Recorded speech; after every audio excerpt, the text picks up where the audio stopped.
अगर कोई अच्छी बात सीखना चाहते हैं तो घमंड छोड़ दें। एक दिन बुद्ध के शिष्य आनंद ने पूछा, आप प्रवचन देते समय ऊंचे स्थान पर बैठते हैं और सुनने वाले नीचे बैठते हैं, ऐसा क्यों? बुद्ध ने आनंद से कहा, एक बात बताओ, क्या तुमने कभी किसी झरने से पानी पिया है?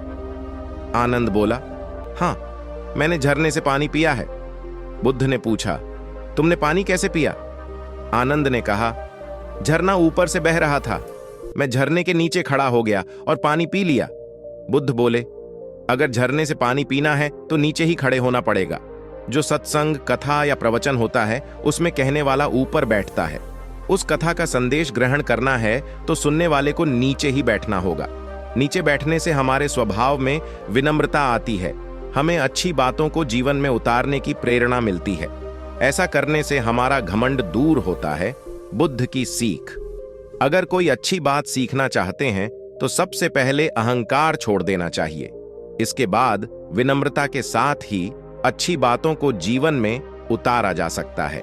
किसी व्यक्ति के लिए पहले से ही कोई राय न बनाएं। गौतम बुद्ध का एक खास शिष्य धम्माराम आश्रम में अपना काम करता और काम पूरा होने के बाद वह एकांत में चला जाता था। वह किसी से ज्यादा बातचीत भी नहीं करता था। जब धम्माराम एकांत में ज्यादा रहने लगा तो अन्य शिष्यों को लगा कि इसे घमंड हो गया है। शिष्यों ने बुद्ध से धम्माराम की शिकायतें करनी शुरू कर दी। एक दिन बुद्ध ने धम्माराम से सभी शिष्यों के सामने पूछा, तुम ऐसा क्यों करते हो?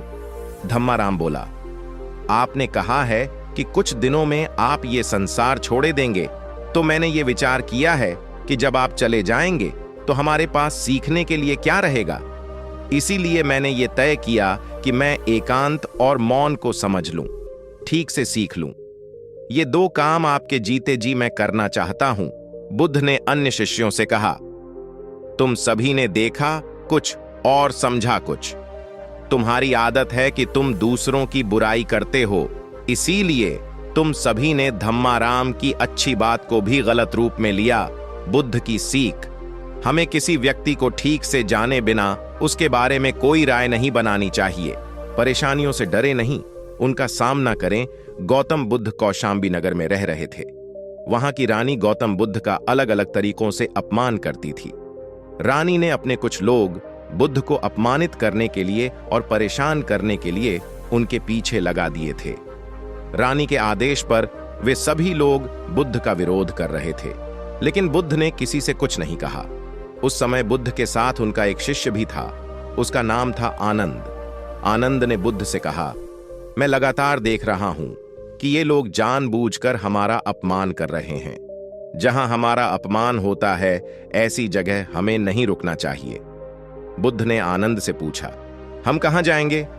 आनंद ने कहा, किसी और जगह चले जाएंगे जहां ऐसे लोग ना हो। बुद्ध बोले, अगर वहां भी ऐसी ही परेशानियों बनी तो फिर कहां जाएंगे और हम कब तक भागते रहेंगे?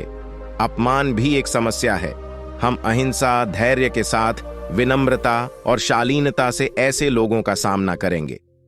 बुद्ध की सीख, परेशानियां हर जगह हैं, हम परेशानियों से बच नहीं सकते, इसीलिए समस्या चाहे कैसी भी हो हमें उसका सामना करना चाहिए।